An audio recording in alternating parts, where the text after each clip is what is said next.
श्रीराम समर्थ. सुप्रभातम.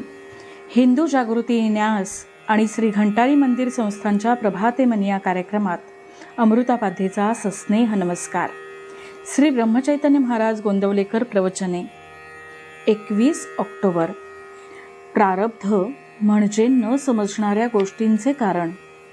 आपले ध्येय काय असावे हे ठरवण्याची बुद्धी माणसाला आहे, ती खालच्या प्राण्यांना नाही. हाच माणसात आणि त्या प्राण्यात फरक आहे. प्राण्यांना प्रारब्धाने आलेले भोग भोगावे लागतात, त्याचप्रमाणे माणसाला देखील आलेले भोग भोगावे लागतात.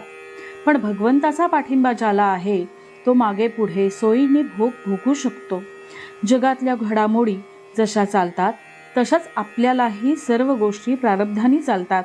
आपण जे मिळवले आहे ते स्वतःच्या प्रयत्नांनी मिळाले ही कल्पना गेल्याशिवाय देह प्रारब्धावर टाकता येणार नाही.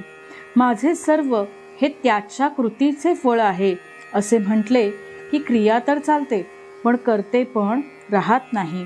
पुष्कळ गोष्टी अशा आहेत की त्यांच्याकडे बोट दाखवून त्यांचे कारण अमुक असे आपण सांगू शकतो, पण काही गोष्टी अशा आहेत की त्यांचे कारण आपल्याला दाखवता येत नाही. अशा वेळी या प्रारब्धांनी घडल्या असे आपण म्हणतो. प्रारब्ध म्हणजे न समजणाऱ्या गोष्टींचे कारण होय असे म्हणायला हरकत नाही.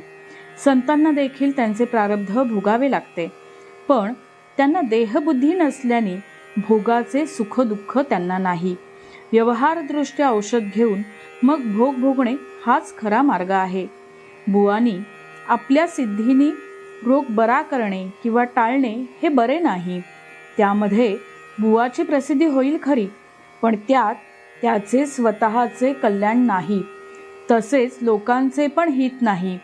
समजा एक मनुष्य रस्त्याने चालला असताना वाटेत एक 10 रुपयाची नोट पडलेली आढळली.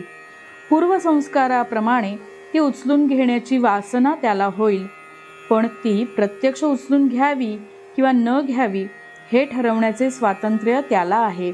म्हणून प्रारब्धानी देहभोग आला असताना त्यामध्ये मनाची वृत्ती कशी ठेवावी हे स्वातंत्र्य आपल्याला आहे, ते प्रारब्धावर अवलंबून नाही. भगवंत सगुणात आला की त्याला देखील प्रारब्धाचा नियम लागू झाला. आपला जन्मजात स्वभाव जरी वाईट असला तरी अभ्यासाने तो खात्रीने सुधारता येईल. जोपर्यंत आपल्या अंतःकरणात अवगुण आहेत तोपर्यंत आपली प्रगती होणे फार कठीण आहे. शेत पेरण्यासाठी ज्याप्रमाणे जमिनीची मशागत करायला पाहिजे त्याप्रमाणे भगवंताचे प्रेम येण्यासाठी आपले अंतःकरण दुर्गुणांपासून स्वच्छ केले पाहिजे. एकदा असे अंतःकरण शुद्ध झाले म्हणजे भगवंता वाचून दुसरा कोणी नाही ही भावना टिकवणे म्हणजेच अनुसंधानात ठेवणे फारसे जड जात नाही. अनुसंधान हे आपले ध्येय ठरवून त्याला अनुसरून बाकीच्या गोष्टी कराव्या.